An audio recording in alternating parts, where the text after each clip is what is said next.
Okay, today we are going to be talking about The Wasteland by T.S. Eliot. We're certainly not going to get through the whole thing because this is both a very long and very complicated poem. Before you listen to this lecture, or while you're listening to this lecture, I would highly recommend that you look at the presentation that Lucas and Olga put on Moodle, or I put it on Moodle, but they emailed it to me.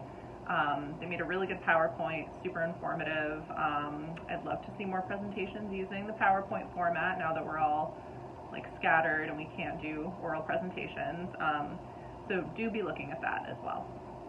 So T.S. Eliot was one of the most important authors of high modernism ever. He and Ezra Pound are considered like the two most important poets of that movement. The Wasteland is considered one of the most important poems of that movement, and as the Norton will tell you in his bio, this poem can almost be considered like jointly authored by the two of them, because although Eliot wrote it, Pound had a huge hand in helping to edit it to the point where he like kind of rewrote a lot of the poem. So like as you can see, it is dedicated to Ezra Pound. After the opening, for Ezra Pound, Il Miglior Fabbro, which means I think it means my brother. Oh, the better maker. Nope, I don't know Italian. Okay, so the better maker, as in Ezra Pound. Without him, like this poem could not exist as it does. So Eliot definitely like paid homage to him there. Okay, so I want to talk a little bit about his significance. So keep in mind, we've talked about modernism already, but modernism was a literary response to the post-World War I world, which seemed like fragmented, ruined, meaningless, just like grim, you know. The idea of the wasteland itself, that was a reflection of how T.S. Eliot saw the modern world after the war, after all this suffering and death that seemed incredibly meaningless to most people. Like World War I didn't achieve a lot, and the way that people died in that war was really horrific and really just grotesque. So, all right. So we do have our presentation, so I don't need to spend too much time on his bio. But I will read to you what the book says about the Wasteland. I think it's got kind of a good introduction, and you'll notice like the Wasteland is so important that most of T.S. Eliot's bio actually focuses on that poem, like much more than even on his life, right? So the Wasteland consists of 5 discontinuous segments.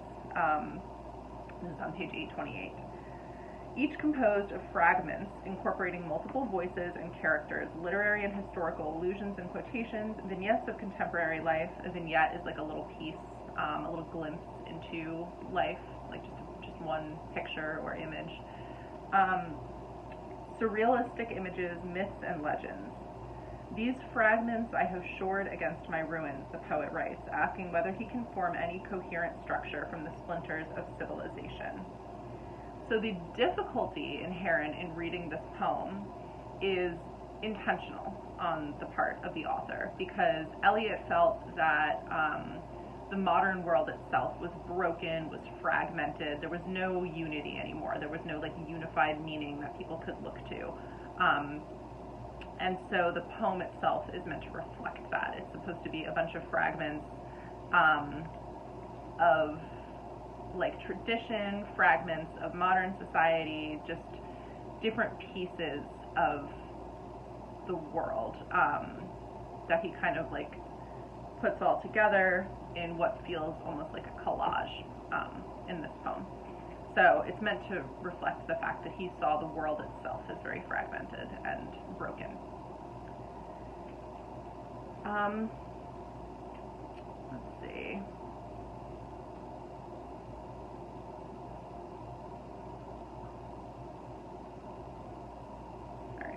Trying to see how much of this bio we like should be using here. So one of the most important contributions that T.S. Eliot made to the literary world, other than just like The Wasteland, which was very important, was a type of criticism called new criticism.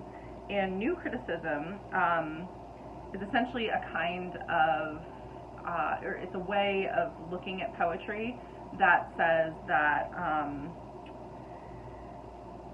poetry is not like the direct expression of one author's emotions. Instead, it is, as he says here, a difficult process of distancing the man who suffers from the mind which creates. So readers should be looking at the feeling in the poem and should not read the poem through the life of the poet themselves. And I think that's really significant because part of Eliot's,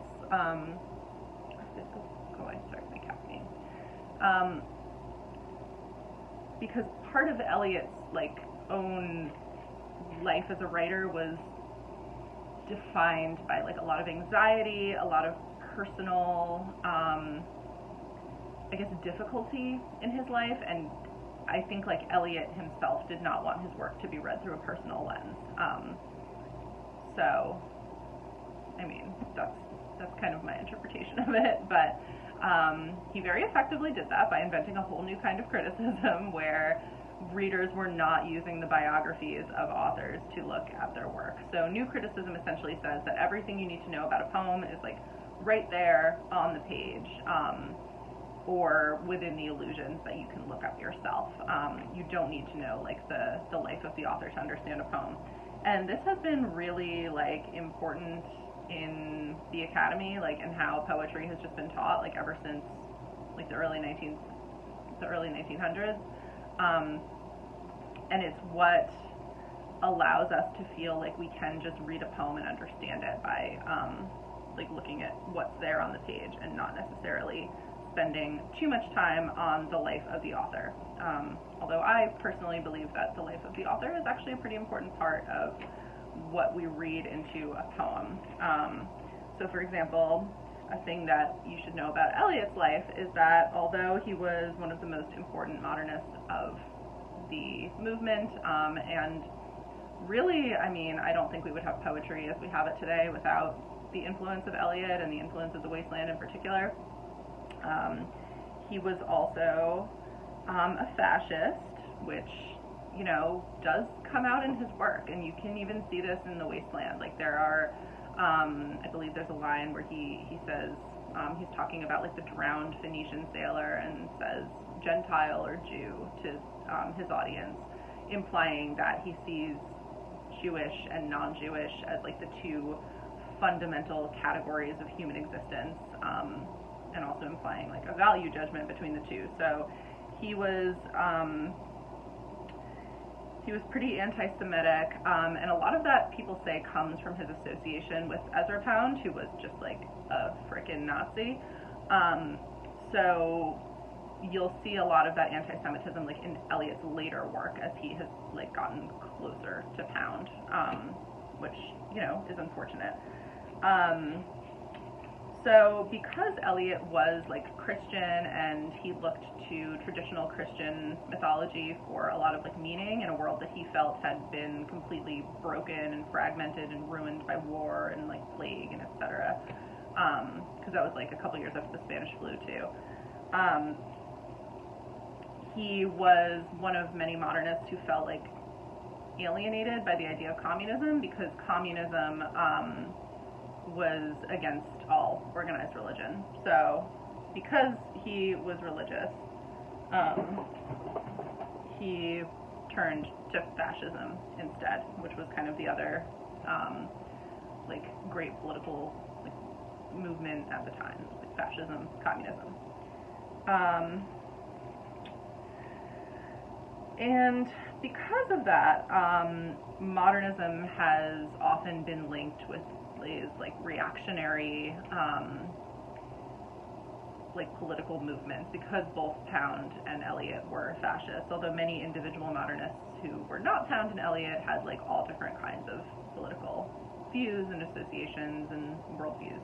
etc. So, I guess do with that what you will. Okay.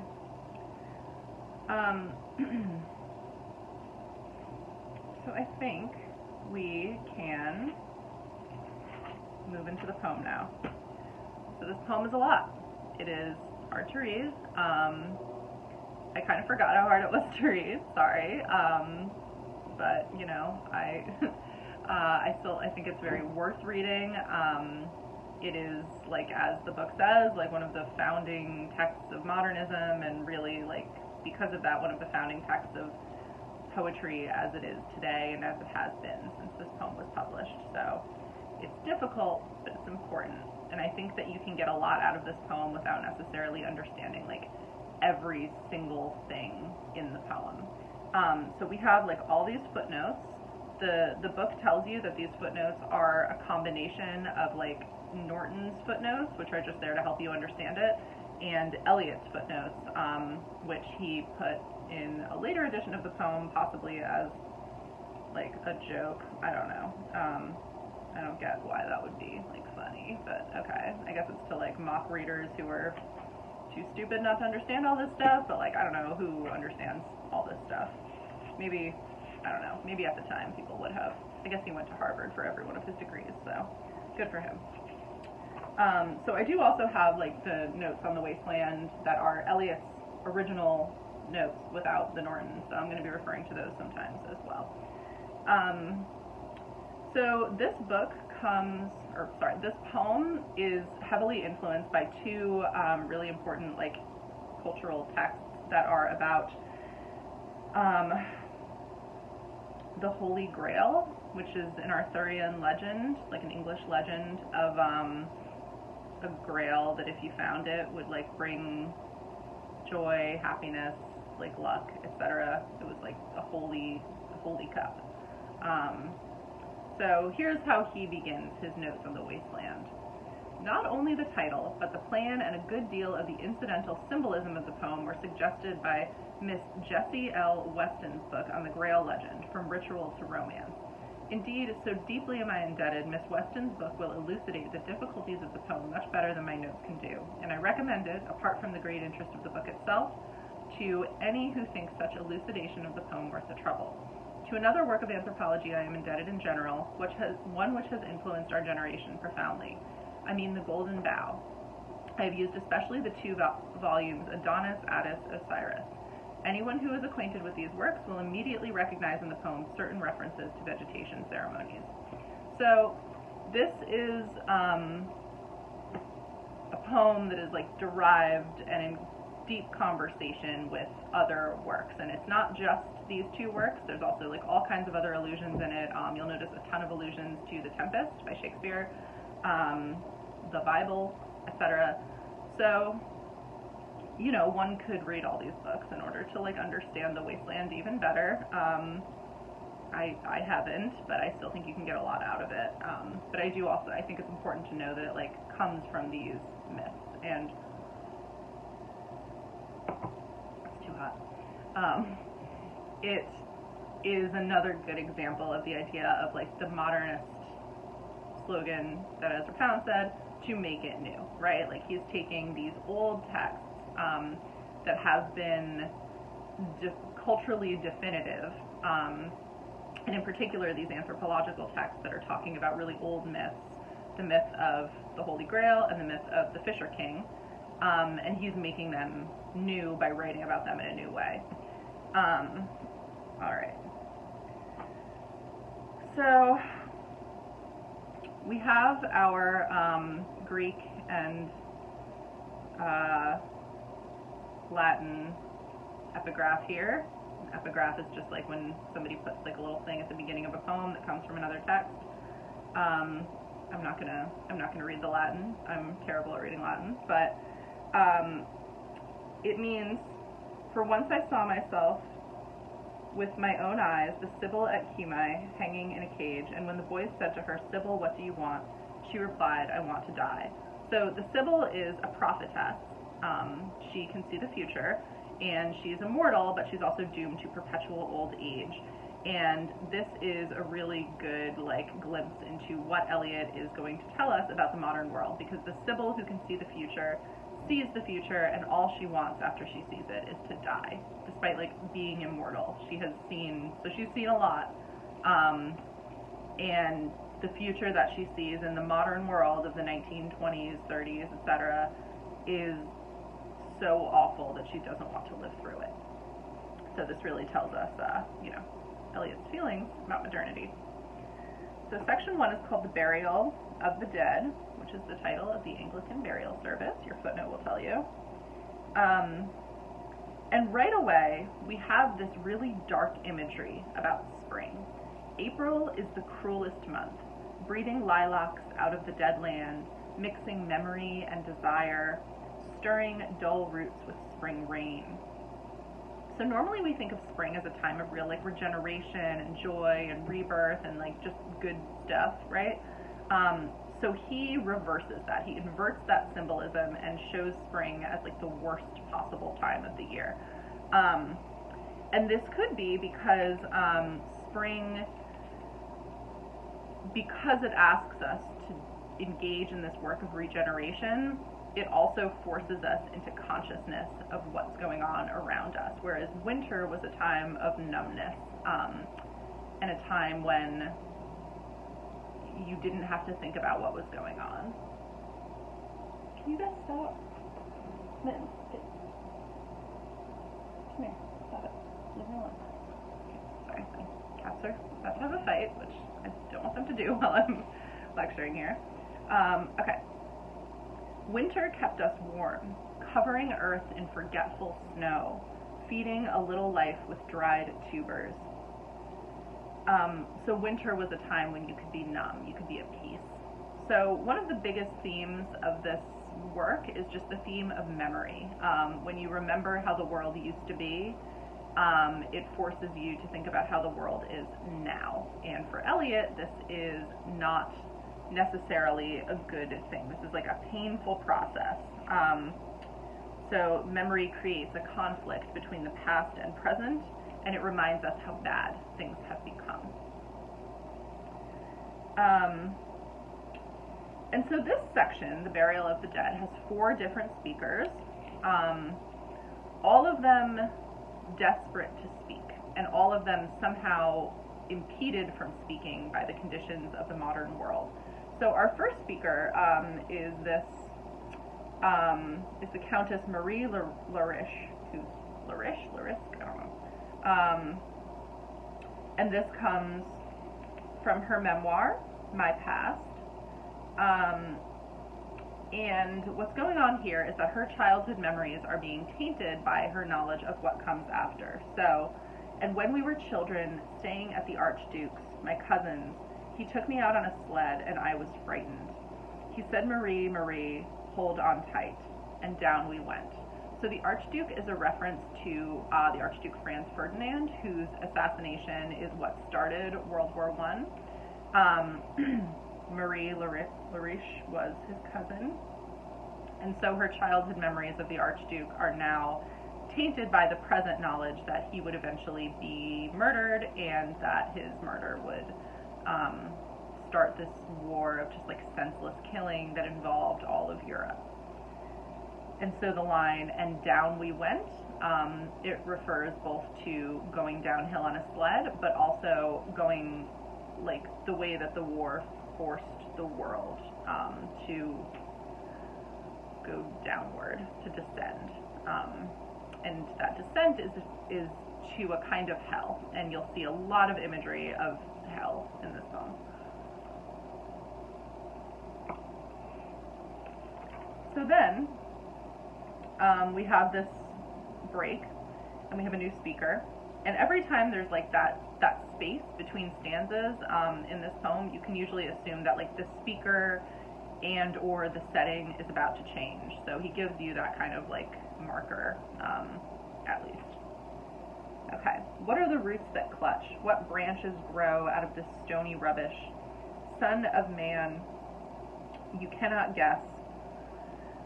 cannot say or guess, for you know only a heap of broken images where the sun beats, and the dead tree gives no shelter, the cricket no relief, and the dry stone no sound of water. And all of this imagery is going to come back to us in a later section. So this will be, I believe, in the fire sermon.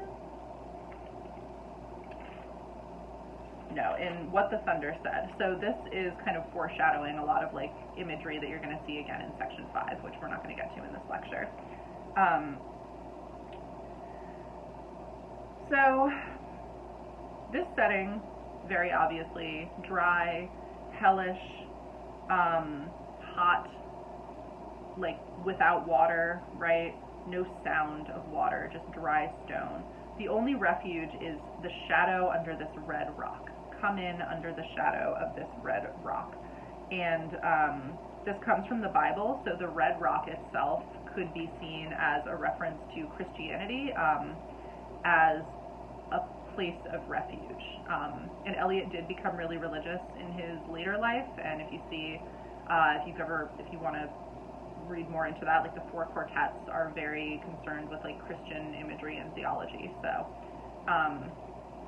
he's not quite there in the wasteland yet, but he's gesturing toward it, I guess. So the shadow of the red rock is a place of refuge and relief. But in the shadow of that rock, something very like dark is going to happen. So come in under the shadow of this red rock, and I will show you something different from either your shadow at morning striding behind you, or your shadow at evening rising to meet you. I will show you fear in a handful of dust. Very famous line, you may have heard this before. I will show you fear in a handful of dust. So this is again like a biblical reference. It comes from Ecclesiastes. All come from dust, and to dust all return. So fear in a handful of dust is essentially showing this person wandering the desert, like their mortality, and the bleak nature of what it means to be a human being and to be someone whose ultimate destiny is death and suffering. So pretty dark.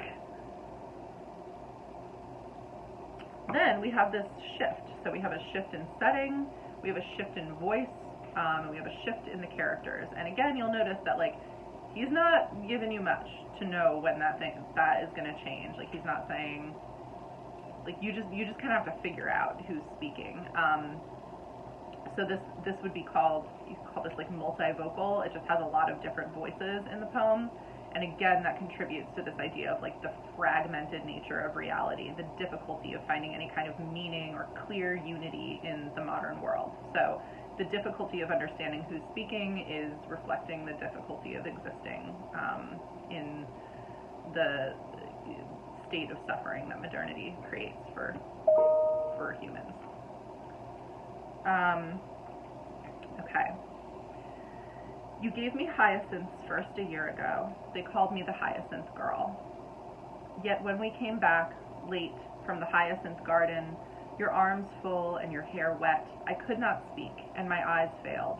I was neither living nor dead, and I knew nothing, looking into the heart of light, the silence. And then there's a line in German, I think. Yeah. And this comes from the myth of Tristan and Isolde, which is like a tragic love story in which, I don't know if they both die, but he definitely dies. And in this part, he's like waiting for her to come and heal him, and she never comes. And so this is sort of the first like part of the poem where you'll see Eliot beginning to allude to all of these tragic myths about romantic love. Another one that's alluded to here is the myth of Hyacinthus, which comes from Ovid's Metamorphoses. So Hyacinthus was this boy who the god Apollo was madly in love with, and they had like a beautiful love affair, and then one day they were like tossing the discus around, and Apollo hit Hyacinthus, and Hyacinthus died. And when he died, a hyacinth sprang up in the place where his corpse was.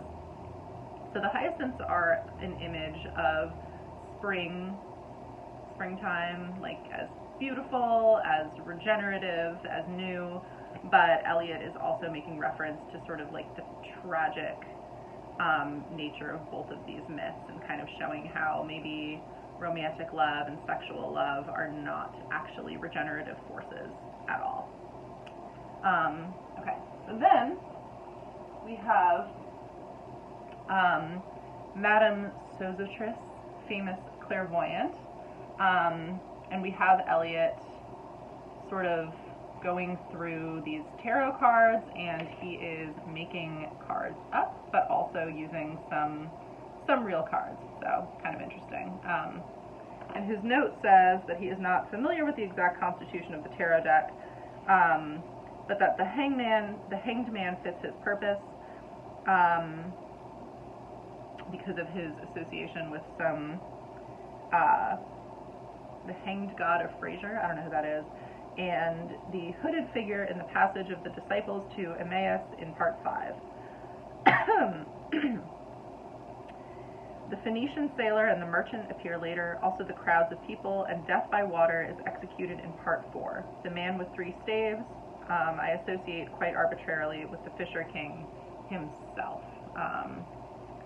So since I'm at my house, I can just show you guys these cards. So this is what the Hanged Man looks like in a traditional Rider-Waite pack of tarot cards. So you can see that he is not actually like suffering in a way that you would normally imagine when you picture the Hanged Man. He has this like, I don't know what those are, I forget what that's called, but it's the same thing that like Mary has behind her head in a lot of different pictures. So there's this kind of sense of holiness to the Hanged Man and not merely suffering, which I think is probably relevant to the Wasteland, right? And let's see if I can find the 3 of Wands, aka 3 of Staves, which he associates with the Fisher King himself, and the Fisher King is one of the other most important myths in this poem.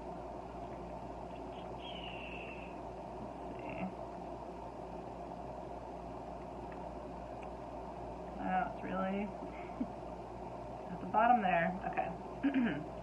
So this is what he's talking about when he says the 3 of Knaves. That's the 3 of Wands. And so you can see him looking out on this arid desert, this land that is dry and infertile and empty, and it seems to be the land that he owns, or the land that he is responsible for.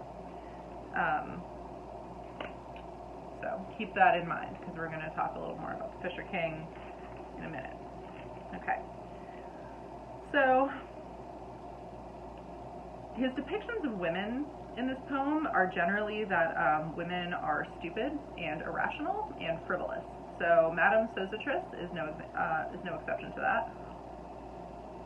The Hyacinth Girl might be an exception to it, but there is this moment at the end where he could not speak, my eyes failed, I was neither living nor dead, and I knew nothing. So this is a moment of like sexual impotence and his inability to consummate his relationship with the Hyacinth Girl. Another classic Eliot theme is like impotence and sexual anxiety. And so the Hyacinth Girl creates anxiety within him, and the clairvoyant might also be seen as a figure of anxiety, but she's certainly not sexually available to the speaker in the way that the Hyacinth Girl is. So she is telling the future. She could also be maybe reminiscent of the Sibyl of Cumae, who is mentioned in the epigraph. She had a bad cold, nevertheless is known to be the wisest woman in Europe, with a wicked pack of cards. So he's being a little tongue-in-cheek here. Eliot probably would not have believed in the tarot as a valid way of making meaning or understanding the world or predicting the future, whatever.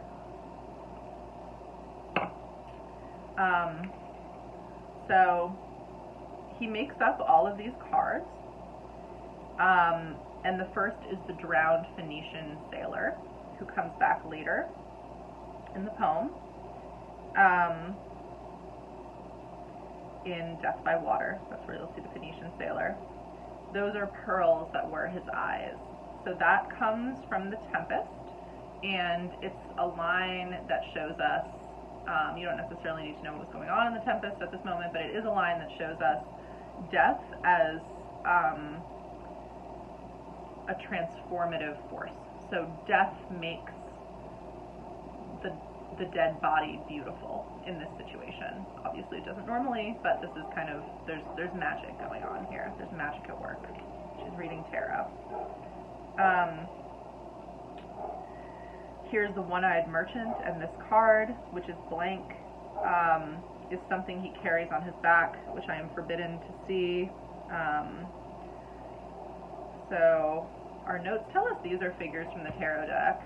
I'm not entirely sure which card that's supposed to be, but like possibly the Six of Cups. I'm gonna look. The one-eyed merchant with on his back. I think you cannot see.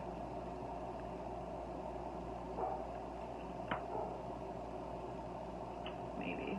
I don't know. This is the card I think he means, but could be wrong. Not sure. And then we have the Hanged Man and Fear Death by Water. So if you think back to the very beginning of the poem, April is the cruelest month. Very famous line, by the way.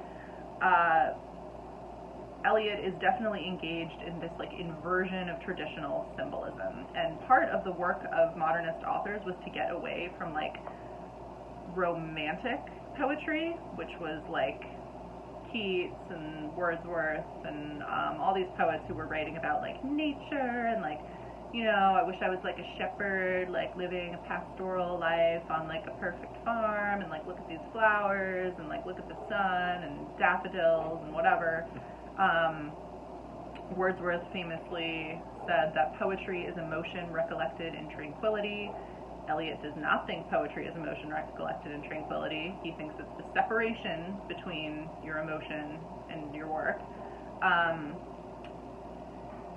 So by taking all these images that are normally associated with like beautiful romantic ideals of nature and turning them on their head and showing them as hellish and bad, Eliot is pretty clearly departing from romantic poetic traditions.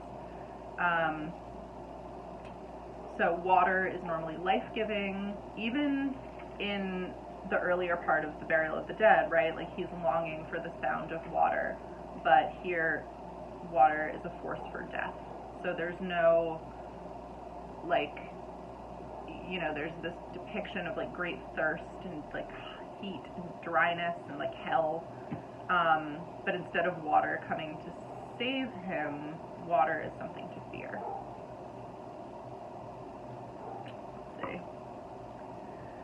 Okay. And so then she says, I see crowds of people walking round in a ring. Thank you. If you see dear Mrs. Equitone, tell her I bring the horoscope myself. One must be so careful these days. So we haven't gotten too far into the poem yet, but we already have these multiple like systems of knowledge or systems of understanding the world. So we have Christianity, and we have the tarot, which he sees as associated with like false prophets and femininity, which he did not think women were, he didn't think super highly of women.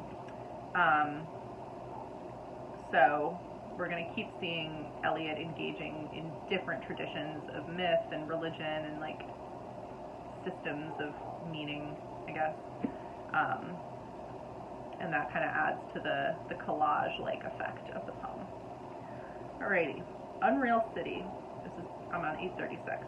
Under the brown fog of a winter dawn, a crowd flowed over London Bridge. So many, I had not thought death had undone so many. So this comes from Dante's Inferno, which is also very, like, it's a work that he's alluding to a lot in this poem. I'm sure many of you are reasonably familiar with Dante's Inferno, but basically Dante is a poet, Italian poet, like 14th century? I don't know, maybe I should look that up. Yeah, 14th century. And in his Inferno, the classical poet, Roman poet Virgil, who wrote the Aeneid, which is about the founding of Rome, Virgil takes him on a journey through the underworld and is like, hey, you can come look at what hell is like. So that's the Inferno, basically. So on his journey into hell, Dante finds himself shocked to see how many people have died and like how vast the quantities of the dead are. And Eliot is using this illusion here partly to talk about World War I and the war dead and how many people died senselessly in this war. Sighs, short and infrequent, were exhaled, and each man fixed his eyes before his feet. Flowed up the hill and down King William Street to where St. Mary Woolnoth kept the hours, with a dead sound on the final stroke of 9. There I saw one I knew and stopped him, crying, Stetson, you were with me in the ships at Mylae. I don't know how to say that. Mylae. That corpse you planted last year in your garden, has it begun to sprout? Will it bloom this year? Or has the sudden frost disturbed its bed? Oh, keep the dog far hence, that's friend to men, or with his nails he'll dig it up again. You, hypocrite lecteur, mon semblable, mon frère. My likeness, my brother, is what that means. Hypocrite reader, my likeness, my brother. So this comes from Baudelaire, and Unreal City comes from Baudelaire as well. So he's a French symbolist poet. He wrote a book called Les Fleurs du Mal, The Flowers of Evil, and symbolism was like very influential on Eliot. You don't really need to know that, but you know, just some context. So what's happening in this section is that the speaker is wandering through the streets of London and finds himself talking to the dead. So Stetson is, I think, meant to be someone who he fought with in the war who has died, and he isn't answering him. So, like I said, these speakers all very much want to express themselves and to say something, but they find themselves like stopped by various consequences. But the reason that this person can't necessarily express himself is because he's speaking to the dead, and the dead can't really respond or comprehend. And again, we end with this sort of inverted spring imagery. So that corpse you planted last year in your garden, has it begun to sprout? Will it bloom this year? This idea that the very earth itself is poisoned. Okay, so that concludes section 1, the burial of the dead. I am going to make another video for a game of chess and possibly the fire sermon. I don't know. But yeah, we're at about 40 minutes, which is as much uploading as my internet can handle. So I'm going to end it there, and I would like you guys to please respond in the provided forums to what I've asked you about both Eliot and Mina Loy for this week. And because I know this poem is like very, very hard and sort of confusing, difficult, etc., I've made a lot of space in the discussion for you to just like answer or to just ask questions, because I think it will help me address what you need to understand this poem if I know like where you guys are at with it and how you feel about it. So just let me know how you feel. So I think that's it. I hope everyone is staying safe and staying inside, and just, you know, take your vitamin C. Yeah, I'll talk to you soon.